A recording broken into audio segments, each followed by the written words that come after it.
Satupun sejarawan yang tidak kagum dengan apa yang terjadi di Jazirah Arab.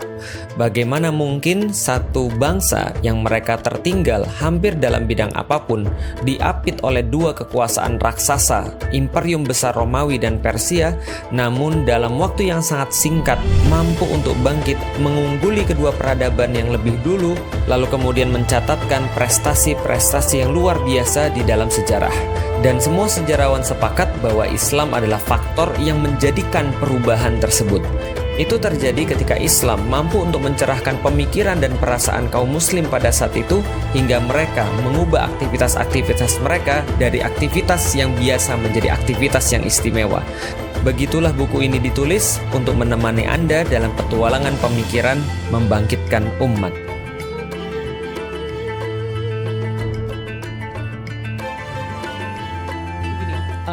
Kalau langkah pertama yang saya sarankan adalah teman-teman harus doa dulu kepada Allah. Doa itu adalah menajamkan visi kita. Ya Allah, saya mau apa? Contoh ya, dulu saya tuh pekerja juga. Dari tahun 2006 saya nikah, 2007 saya kerja sebagai dosen karena nggak ada kerjaan yang lain.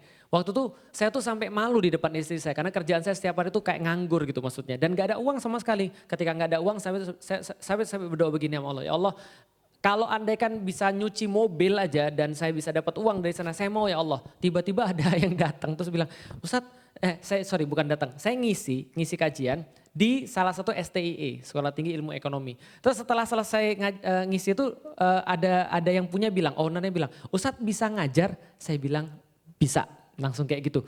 Ngajar apa Ustadz? Apa aja, gitu.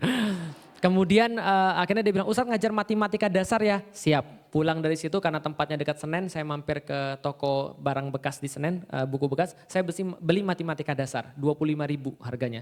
Masih ada di rumah saya bukunya. Nah, lalu kemudian saya ngajar matematika dasar. Di situ kemudian dibayar ya itu tadi 2 bulan 2 juta gitu kan ya. Jadi itu yang pertama. Terus saya stuck di situ sampai tahun 2008. 2008 akhirnya saya mau kerja ke bapak saya. Lalu kemudian kerja di bapak saya, kerja kantoran. Selama kerja kantoran itu saya benar-benar agak sulit. Mau ngisi nggak bisa, mau kemudian kajian cuma bisa Sabtu dan Ahad. Makanya saya bilang Sabtu dan Ahad saya kerja, Senin sampai Jumat saya istirahat di kantor. Kan itu kan ya. Karena kerjaan saya itu maunya saya adalah ngisi kajian, dakwah dan seterusnya. Lama-lama Allah ngasih jalan. Lewat buku Beyond the Inspiration 2010 saya berharap saya bisa keluar dari kerja kantoran dan punya penghasilan untuk hidup berkeluarga. Tapi ternyata nggak bisa. Ternyata jauh harapan daripada kenyataan. Kenapa? Jualan buku tuh ternyata gak bisa hidup gitu kan ya. Kenapa? Bawa buku, kejual cuma 1, cuma 2, ngambil 15.000 dari buku, yang lain kasih kepada percetakan lagi. Ternyata gak hidup. Allah baru ngasih kebebasan itu yang saya doa-doakan itu tahun 2014. 2014 buku salah satu yang saya tulis udah putusin aja, itu jadi bestseller. Dari situ saya bisa untuk keluar kerja. Dari situ kemudian kita bisa punya modal untuk buka usaha yang lain. Akhirnya doa yang kita minta pada Allah, Allah kasih. Bahwa saya minta, ya Allah saya minta waktu yang lebih banyak untuk bisa dakwah, untuk bisa serius dalam dakwah. Tapi tidak dengan yang lain. Ada yang lain bisa menyesuaikan. Contoh misalnya, teman-teman di sini ada yang kameramen dan segala macam, mereka juga harus menghidupi keluarga. Dan akhirnya kita jadikan itu sebagai cara mereka hidup juga. Jadi bisa juga. Jadi nggak ada rumus, yang penting di mana ada kemauan, di situ pasti ada jalan. Yakin, di situ ada jalan bagi orang-orang yang mau. Minta aja kepada Allah. Walaupun kita belum ditunjukkan, maka Mbak tadi yang dari Bogor tadi, ketika dia bekerja nggak ada hubungannya sama sekali dengan Islam, itu tetap berpahala. Dan satu titik dalam kehidupan kita banyak perlu orang-orang dalam segala macam jenis pekerjaan. Kenapa? Ustadz Umar Mitas senantiasa ngingetin kita tentang satu ayat di dalam Al-Quran sebelum al-yauma akmaltu lakum dinakum, Allah sebutkan al-yauma